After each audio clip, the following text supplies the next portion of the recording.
Hello everyone, I'm NTom64. I'm the Flameclaw. And I'm X-Gamer Richy. And welcome to the HellfireComms playthrough of Sonic Advance 2.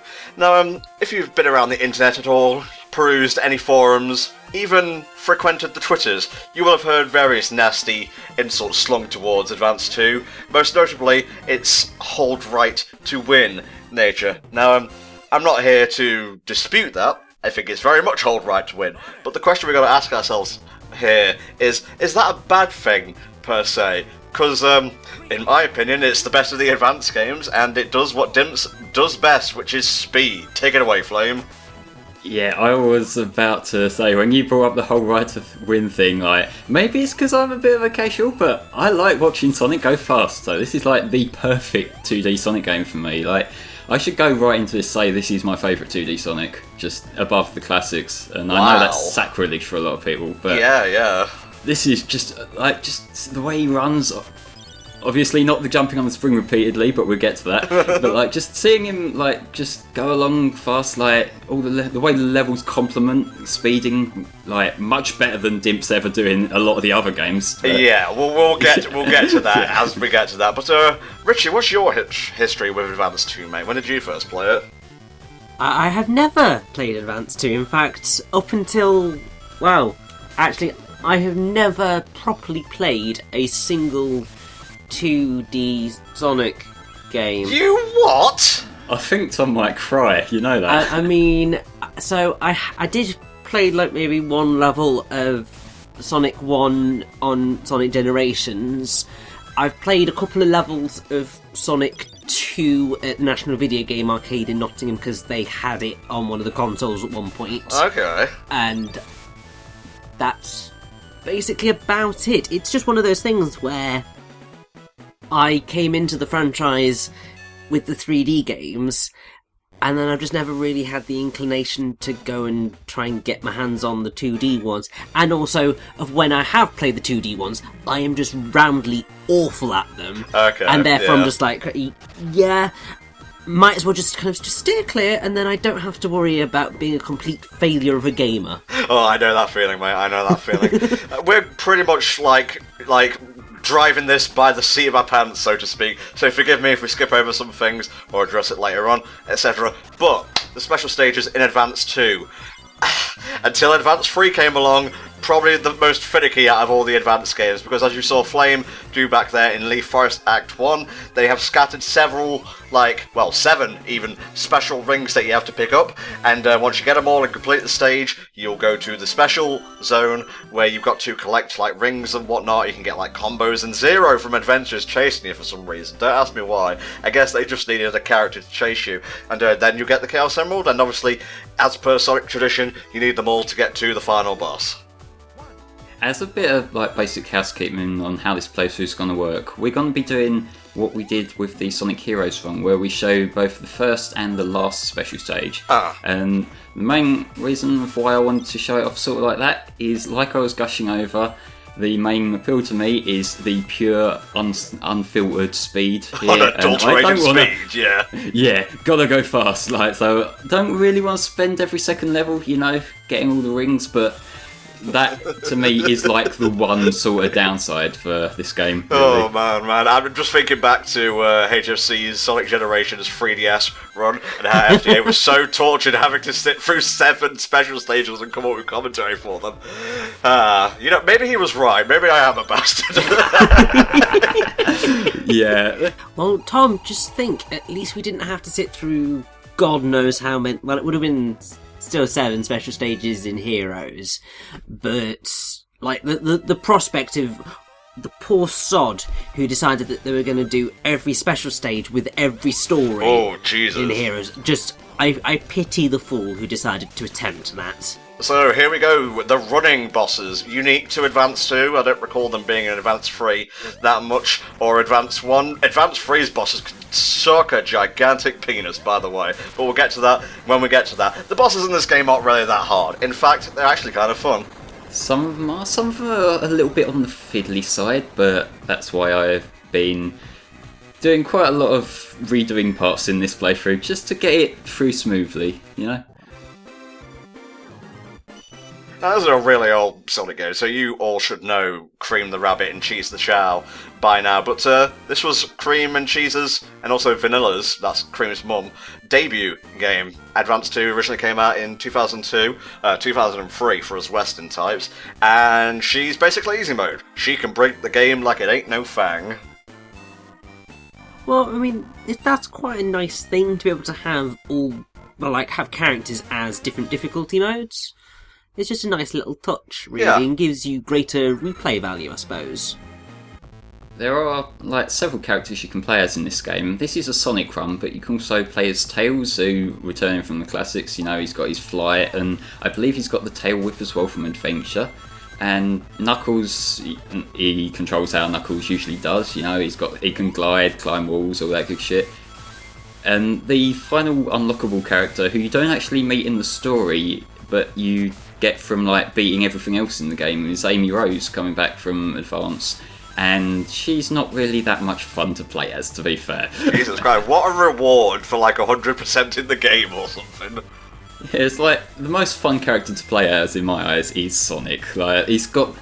That's the thing, that little spin thing that we saw him do, I love that in this game. It just gives you jumps that little bit more edge, when you get launched off something and you can just get that sort of mad dash forward.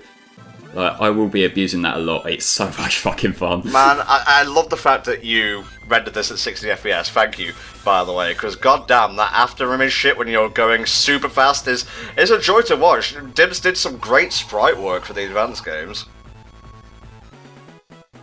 Admittedly, the mid-2000s habit of plonking them in shitty fan comics kind of numbed that a little bit. But, yeah. Because this was the game that was recent at that time that they all hung to. They can only make the game. They can't be responsible for what comes out of it in terms of fan works and whatnot. But let's actually talk about the levels and whatnot now. We had Leaf Forest to begin with. I guess they wanted a break from beaches and whatnot. It's pretty cool. Rush has a similar level for its first level. Rush, obviously, also made by Dimps. I think I prefer Rush to any of the advanced games, but that's go fast taken to the nth degree, so we'll get to that when we get to that. But Hot Crater here, very nearly said Hot Shelter.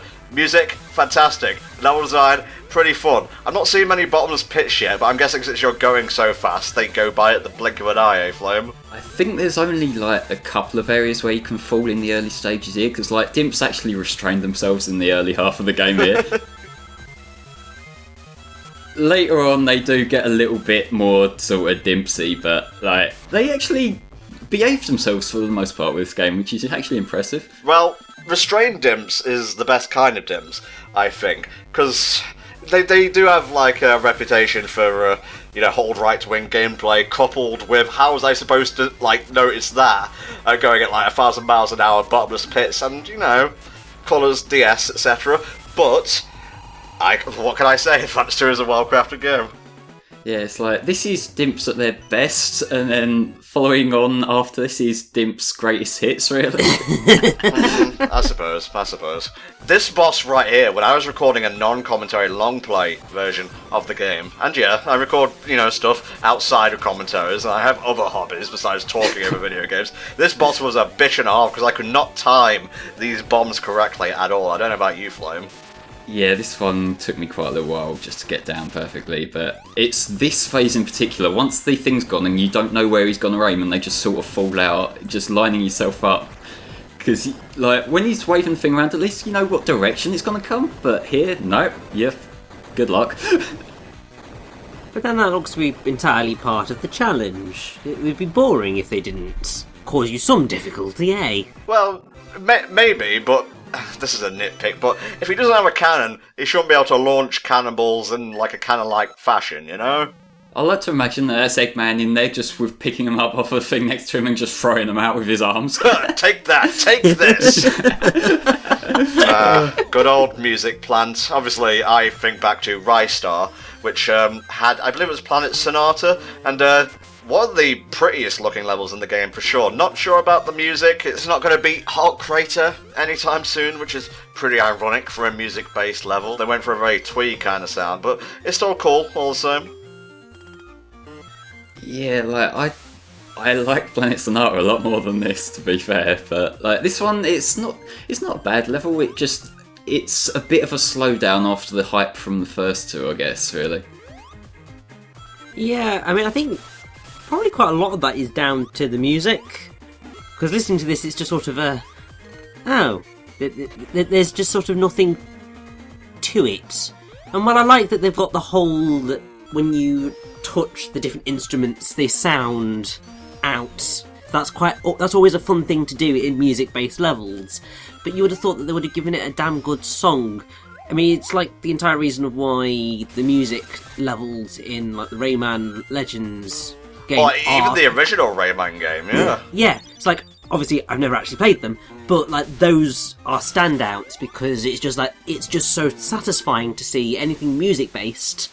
And platforming in time to music, it's just so brilliantly satisfying. Now, how do, like, the goals work in this game, Flame? Because I've noticed there's, like, different coloured checkerboard bits.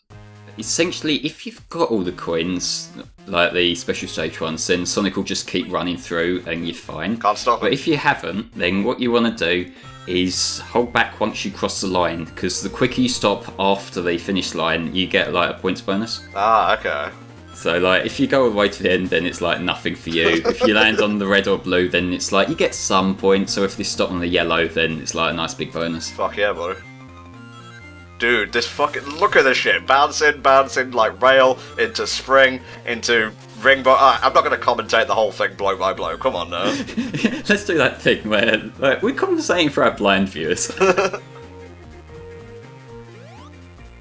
Comparing to the Rayman levels and the Planet Sonata, obviously, what they do that I think this doesn't really as well as it could is it doesn't really use the music outside of the odd, like, little features that make sounds, but compared to, like, say, Sonata, where it's like the music progresses, it gets more and more layers to it, this is just, like... And I guess this comes down to, like, I don't like the GBA sound, and so, like, you know... Well, you know, I'm a big fan of Advance 2's soundtrack. I think it might be my favourite out of all three. I mean, Advance 1 has some good tunes, Advance 3 has some good tunes, Chaos Angel, looking at you. But this is the most consistent, I think.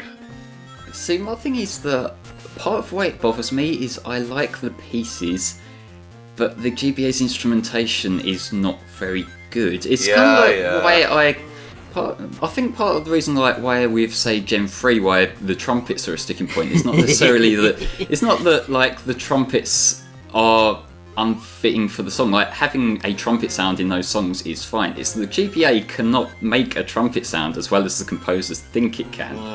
Well, you know, it's sacrilege to blaspheme against, you know, Hoenn and whatnot. It was confirmed. You should be happy with that. Move on. Well, yes, but then we got the wonderful Omega Ruby and Alpha Sapphire, which had proper trumpets, and the soundtrack sounded bloody amazing. Some of them made the transition pretty well. Not all of them did, but that is true, yeah. We're not here to talk about Pokemon, we're here to talk about fucking Music Park, or Plant, or, oh god, Music keywords Plant. out the ass, there you go. Yeah, but, like, it's the thing that there's a really cool remix of Leaf Forest, the opening theme, in one of the Olympic Games, and it's things like that are why I kind of feel sad we haven't seen more remixes like that, because like I say, I like the pieces, I just want to hear them with good performances. I understand that, I don't agree, but I understand, you know, I can empathise with you. So, well, this boss seems pretty self-explanatory, but we got some time left, so how do we beat it? 2D Egg Viper. Basically, just jump on these Beyblade things and they carry you over. Huh. It can be a little bit fiddly when the things are shooting at you, and when the thing pops out as you're about to land on it and it knocks you back, that can get irritating. But on the whole, simple boss. And we rescue Tails as well, so bonus. Alright, I should really get out of this hole, here I go! Yeah. Now let's run into the explosion, that's smart. Well, of course, it is literally the only way to do these things, you know? Ah, Tails, as cute as ever, whether 3D or 2D. Oh god, I thought I was done for there. Maybe run a little faster next time, break more sound barriers. You can fucking fly, how did he catch you? Tails is like, I can't believe this shit. I was just talking to you, don't ignore me. Well, whatever, that'll do it for this installment of Sonic Advance 2, guys. We've got another couple of parts coming for you, so I guess logic dictates that you'll come back next time for part 2. Bye-bye for now.